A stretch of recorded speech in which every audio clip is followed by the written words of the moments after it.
ఓం శ్రీ గురుభ్యో నమః. ఓం శ్రీ మహాగణాధిపతియే నమః.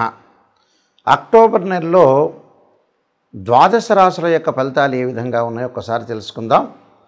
ముందుగా ఏ గ్రహాలు ఏ రాశుల్లో సంచరిస్తున్నాయో ముందుగా తెలుసుకుందాం. ముఖ్యంగా శని మీనరాశిలో వక్రస్థితిలో ఉండటం, రాహు కుంభరాశిలోను, కేతు సింహరాశిలో సంచారం చేయడం జరుగుతుంది.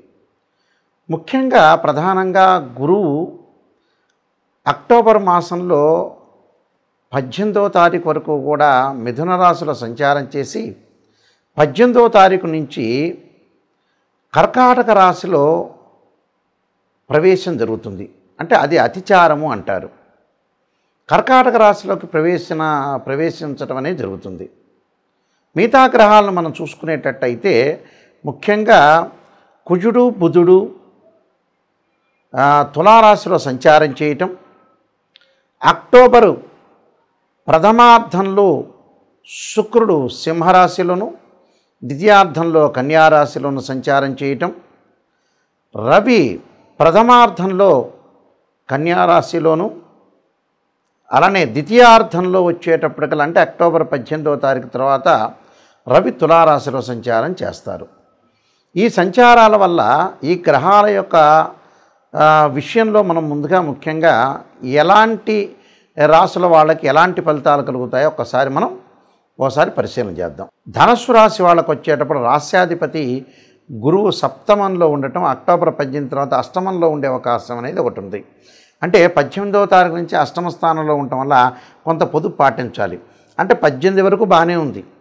ఏ వివాహ ప్రయత్నం చేసినా, ఏ ఉద్యోగ ప్రయత్నం చేసినా, ఏ వ్యాపారం పెట్టదలుచుకున్నా 18th లోపలనే మీరు పెట్టండి.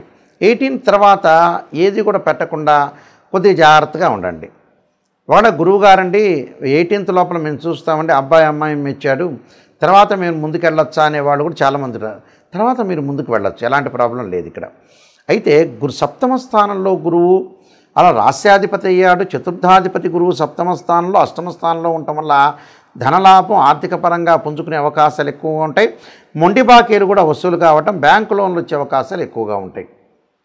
అలానే ఈ రాశి వాళ్ళకి తృతీయ స్థానం రాహు యొక్క సంచారం వల్ల ధనధాన్య వృద్ధి, విదేశాల్లో మంచి ప్రయత్నాలు, గొప్పవారితో పరిచయాలు, అవార్డులు రివార్డులు సన్మానాలు రావటమే కాకుండా విదేశాల్లో పెట్టుబడులు పెట్టడం, అలానే భారతదేశంలో పెట్టుబడులు భాగస్వామ్య వ్యాపారం అనేది బాగా కలిసి వచ్చే అవకాశాలు ఎక్కువగా ఉంటాయి. అలానే చతుర్థ స్థానంలో శని వక్రస్థితిలో ఉండటం వల్ల వాళ్ళ అధిక లాభాలు, అన్నదమ్ముల మధ్యలో సఖ్యత, అన్నదమ్ముల మధ్యలో కూడా అవినాభావ సంబంధం, అక్కచెల్లెల మధ్యలో కూడా బాండింగ్ బాగా పెరగటమే కాకుండా అనుకూలంగా ఉండే అవకాశాలు ఎక్కువగా ఉంటాయి. వీళ్ళకి అక్టోబర్ మధ్యలో తృతీయ లాభస్థానంలో 3 గ్రహాల సంచారం ఉంది. కుజుడు, రవి, బుధుడు. అంటే ఈ 3 గ్రహాల సంచారం వల్ల ఆస్తిపాస్తులు కొనుగోలు చేయటం, అలాంటి డబ్బులు ఖర్చు కావటం, అంటే స్థిరాస్తులు బాగా లభించే అవకాశాలు ఎక్కువ ఉంటాయి. అంటే చరాస్తి పోయి స్థిరాస్తులు అంటే డబ్బులు కన్వర్షన్ అయ్యి ఆస్తిపాస్తులకు వెళ్ళే అవకాశాలు, నూతన వ్యాపారాలు విస్తరణ జరిగే అవకాశాలు, వ్యాపార మార్గంలో అనేక ప్రణాళికలతో అనేక మంది సలహాలతోటి ముందుకు వెళ్ళే అవకాశాలు ఎక్కువగా ఉంటాయి. అలానే కోర్టు సమస్యలు పరిష్కారం కావటం, పిత్రార్జితం కూడా బాగా కలిసి వచ్చే అవకాశాలు బాగా ఎక్కువ ఉంటాయి. కాబట్టి ప్రతి పనిలో కూడా ప్రతి ప్రయత్నంలో కూడా వీళ్ళకి సమర్థవంతంగా ముందుకు వెళ్ళే అవకాశాలు ఎక్కువగా ఉంటాయి. కాబట్టి శుక్రుడి యొక్క బలం వల్ల కూడా వీళ్ళకి అనుకూలంగా ఉండే అవకాశాలు ఎక్కువ ఉంటాయి. కాబట్టి వివాహ ప్రయత్నాలు కూడా కొంత సఫలీకృతం అయ్యే అవకాశాలు ఎక్కువగా ఉంటాయి. కాబట్టి ధనుస్సు రాశి వాళ్ళకంతా కూడా మేలు జరిగే అవకాశాలు ఎక్కువ ఉంటాయి. ఇంకా మరింత మేలు కలగాలంటే నేను చెప్పిన రెమెడీస్ ఖచ్చితంగా మీరు పాటించండి, మీకు మంచి జరిగే అవకాశాలు ఖచ్చితంగా ఉంటాయి. ఈ రాశి వారు ముఖ్యంగా కొన్ని ప్రత్యేకంగా రెమెడీస్ అనేవి అనుసరించాలి. ఆ రెమెడీస్లో నేను కొన్ని పరిహారాలు చెప్తాను. ఆ పరిహారాలు పాటిస్తే మంచి జరిగే అవకాశాలు ఖచ్చితంగా ఉంటాయి. ఎందుకంటే ఈ రాశి వాళ్ళు ముఖ్యంగా సూర్యుడి యొక్క నమస్కారాలు చేయటం మంచిది. ఈ అక్టోబర్ మాసాల్లో 4 ఆదివారాల పూట కూడా 4 ఆదివారాలు ప్రాతకాలంలో సూర్యుడు ఉదయించే సమయంలో సూర్యుడి యొక్క ప్రార్థన చేయాలి. సూర్యుడి యొక్క ప్రార్థన చేయటంలో చాలా మంచి మంత్రం ఏమిటంటే సూర్యగాయత్రి మంత్రం అంటాం మనం. ఈ సూర్యగాయత్రి మంత్రం వల్ల ఏం జరుగుతుంది అంటే ఉద్యోగపరంగా ఇబ్బందులు లేకుండా ఉంటారు, నూతన ఉద్యోగాలు లభించే అవకాశం ఉంటుంది, ఆరోగ్యం మహాభాగ్యం అని ఆరోగ్యం పరంగా కూడా ఇబ్బందులు లేకుండా ఉండే అవకాశాలు ఖచ్చితంగా ఉంటాయి. కాబట్టి ఆరోగ్యం కానీ ఉద్యోగం కానీ అనుకూలంగా ఉండాలంటే సూర్యగాయత్రి మంత్రాన్ని సూర్యుడి యొక్క స్తోత్ర పఠనం చేయాలి. సూర్యగాయత్రి మంత్రంలో అతి పవర్ఫుల్ అయిన మంత్రం ఏంటంటే ఆదిత్యాయ విద్మహే సహస్రమూర్తాయ ధీమహి తన్నో భాను ప్రచోదయాత్ అనే మంత్రాన్ని చదవాలి.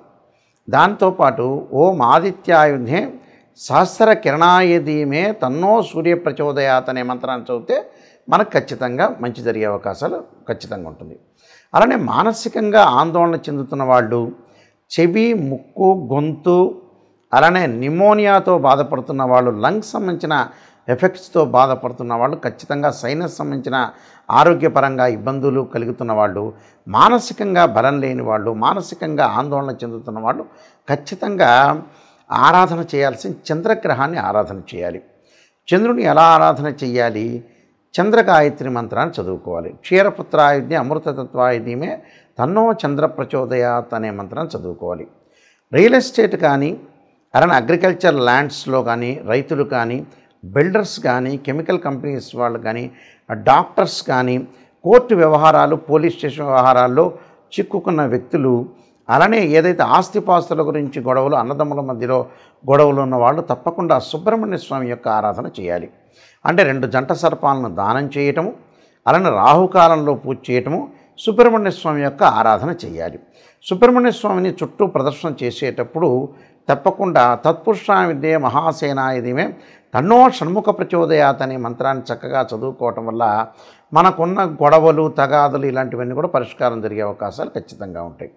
అలానే వీళ్ళు బుధగ్రహం అంటే బుద్ధిబలం పెరగటానికి, లౌకిక జ్ఞానం పెరగటానికి, అలానే గణిత శాస్త్రంలో ప్రాధాన్యత పెరగటానికి, లెక్కల్లో పిల్లలు, విద్యార్థులు, వీక్గా ఉన్న వ్యక్తులు వ్యాపారపరంగా అనుకూలంగా ఉండాలంటే ఖచ్చితంగా విష్ణు సహస్రనామ పారాయణంతో పాటు ఓం యక్షాయ కుబేరాయ వైశ్రవణాయ ధనధాన్యాధిపతే ధనం ధాన్యం సమృద్ధిమే దేహిమే దాపయిస్వ అనే మంత్రాన్ని చక్కగా బుధవారం రోజున ప్రాతకాలంలో 11 సార్లు చదవటం చాలా మంచిది.